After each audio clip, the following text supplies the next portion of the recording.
So you always vacation to Disney and you're like, you know what, why don't I just buy a second home near there? I'm already going there all the time.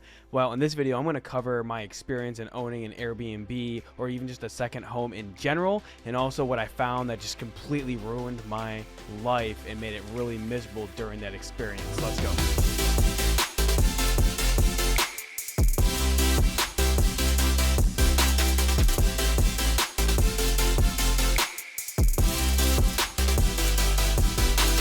What's up, everyone? My name is Cameron Hodge, a realtor here in Orlando, Florida. And if you want to know everything about living in Orlando, then this is the channel for you.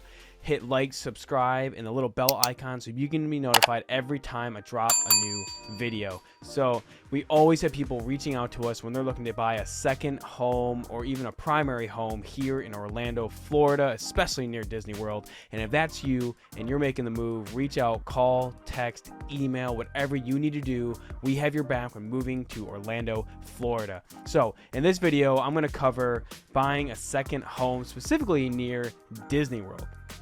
So let's go over like the main idea of owning a second home, right? So if you've never owned a second home before, then this is a totally different experience in terms of getting financing compared to your primary home. So I'm not here to go into the super deep nitty gritty of what it takes to qualify for a second home loan. Just know the rate will be higher and you will need to put money down, unlike just like I say, you're doing like a 3.5 on a normal home, or if you're one of my VA guys, you're just putting zero down potentially on the home. With a second home, you are going to have to put money down, and anything less than 20% will be, it will add mortgage insurance onto the property. So it's always something to take in mind when you're looking at getting a second home, is making sure that you even have the financial ability to get that.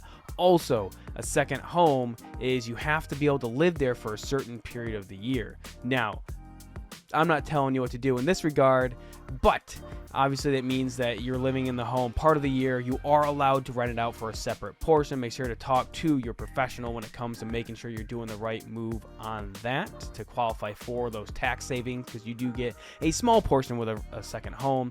And a common thing here in Orlando that people do is owning an Airbnb. Now, I have owned an Airbnb before while it was not here in Orlando, because I just don't like managing those anymore, at least not at this point in time. I did own one in Arizona, and I learned a lot from being an out-of-state owner of that home. So we did live in that home a period of time. We would go there during the winter, and like whenever the military would bring me into that area. And you know, owning an Airbnb is great. Like, we made a lot higher of an income after all expenses than we would a normal home. We were going to that area anyways, which is why I'm sure you're watching this and you're like, yeah, I want to buy a second home near Disney, right? Like, I go there all the time. Even if you go to Tampa or anywhere, you're like, that's just a great location for me to have a home, because then if I'm not living there, I can rent it out, Airbnb it, and I can make great money doing it. But there's a lot of stress that goes into that. One of the things I found, so when we did the Airbnb, one, we had an HOA on this townhome. So if you're looking to do that, you'd be careful. Somehow we got extremely lucky, and the HOA did not have any provisions against short-term rentals. And we clarified it. They were okay with it at the time.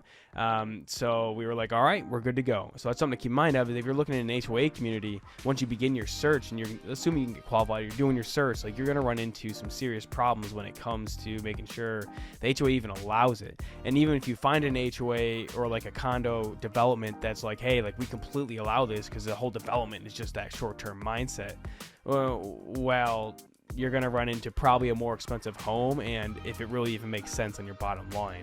Because, I mean, look, some people love to get a second home or a rental, even like in this case, because technically your second home is probably going to be a rental unless you just had the money to cover that second home, and you don't want to rent it at all because you're just weirded out about people being in there when you're not there. But a lot of people are like, oh, I'll just break even.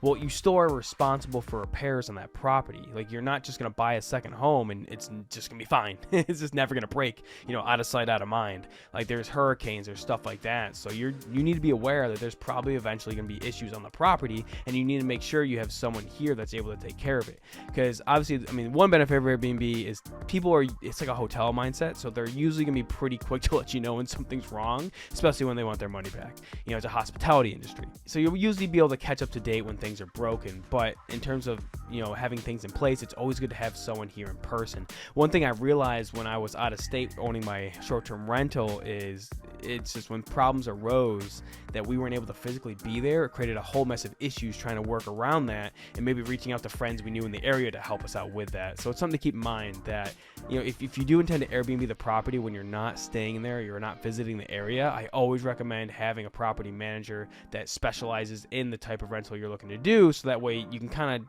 take that off your shoulders, because you're probably already busy, you're already a lot going on. Like, why not just have someone else manage it and you're just running the bookkeeping on the back end? That's my recommendation. If you don't have someone and you're looking to purchase a second home, reach out to us or let me know in the comments below, and we can have a little quick conversation about how we can best find out to do that for you.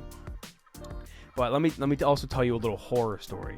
So I was stationed in California at the time. This property was in Arizona, and it was only about 3 hours from San Diego. So we were in Yuma, weird enough, middle of nowhere town if you don't know where it is. But it did really well with short-term rentals because people were always coming and going, visiting like people that had government jobs there, in the military, and all kinds of stuff. Well, we had someone who ended up being a felon. Airbnb somehow allowed them through when they did the check, and they didn't leave the property. And needless to say, unfortunately, is not all areas are going to have laws that fit Airbnb. And if you find out, if you've ever been a landlord before, even with a standard rental, your traditional route, like, guess what? When someone doesn't want to leave, you run into issues. And thankfully in Arizona, like, you have to stay for over 30 days to be considered an occupant of the property. So that wasn't the case here. But, we ended up having to drive out there to check on the property. Thankfully they had left. They destroyed some things. They were definitely doing drugs on the property. But thankfully nothing else was really damaged. We were able to get their security deposit and it all worked out. But the stress that we went through, I was working a Friday night, got off at like 6, making that 3-hour drive out there with, we had not even a 1-year-old at the time, to do all this stress. If we had a property manager there, they could have been the middleman helping us take care of a lot of those issues and get eyesight on the property. So that's why I always recommend people to have management, especially if you're out of state.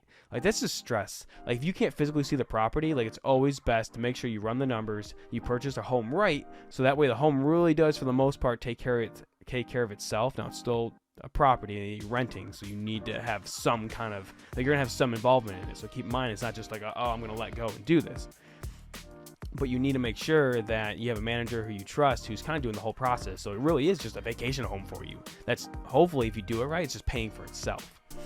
Actually, it brings into another point. One thing to note of this area is is not all cities technically allow Airbnb. Do people skirt through and do it? Yeah, sure. Do people go to rent condos and then they Airbnb it on the back end? Yes. Now, most of that is going to be illegal. Do it the right way. Be smart about it. So, and also keep in mind, like, some cities are going to have minimum rent requirements. So when you do your research, or if you're like, hey, I don't want to do this, Cameron, like, I just want to reach out to you and your team, like, reach out. We have this conversation pretty often, and even like our recommended letter for out here, like, also went through the second home process. Like, it's really common. But keep in mind, like, some cities have a minimum rent length, meaning the tenant has to rent for so many months. So it kind of skirts and keeps Airbnb down at a minimum in a lot of these city districts. Now, but like, one thing, like, you see, like, Kissimmee is pretty high a lot, that it's just like Airbnb central in certain pockets of it.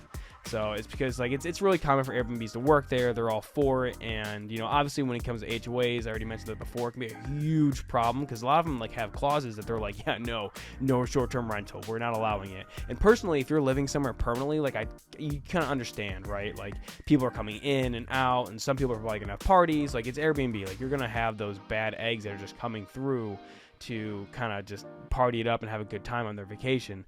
Not so good for a tight-knit community, in my opinion. But, keep in mind, like, you got to reach out. You got to make sure you have a plan of not only what you can afford, you got to make sure the numbers work, because, yeah, you can buy a second home. I mean, if you can float a second mortgage payment, like, have at it. Like, pick the perfect home. Don't rent it out. Have it fit. But if you're like, hey, like, I can afford it and I have approval to do so, but I kind of need it to cover itself in that terms of a monthly basis, then you're going to make sure you buy right to make sure that you can do it. Heck, even if you're watching this video and you're like, man, like, I want to buy a second home there. I know it could pay for itself over a month doing this, but I don't have the 10% to even 20% down, depending on what your lender needs you to do to qualify. Guess what?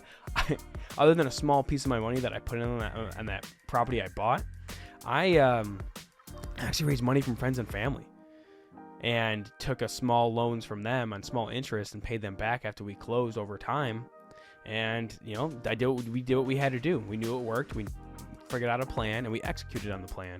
And that's really what it comes down to. So even if you're watching this and you're like, man, I'm strapped for cash, like I don't even know how I can do it, like trust me, there are ways to get into it. Like I think one of my favorite things in this industry is just getting creative. Like you just there's always a solution. It might not be the best solution. It all involves work, but there is a solution for you to get that property. Because I know, like, this is mainly for the people that are like my wife, or like you're married to someone, you're watching this because they probably want it to happen because you're like, oh, I'm going there all the time, paying rent and monthly costs. Like, why don't I just buy another property so that way I can just go and visit and have a great time while I'm here, but my property is literally making me money. Or maybe it could potentially, if you buy it right, could actually be your savings for your yearly trip to Disney World. So it's just something to think about. It's really a cool option, but keep in mind that you do have limited options, especially depending what your budget is and where you're looking to purchase, because not every home is going to fit Airbnb. Also, even when you buy that second home, you got to furnish it. You have to make sure all the things are there. Think of it like a hotel experience. So you have to have things there for your guests. You know, I do recommend having a management in place to kind of take care of it, run the reviews, make sure that system is going. Because if you're like me, you kind of only can focus on so much at one time, and you want it to be an enjoyable place. So, you know, that's my main thoughts.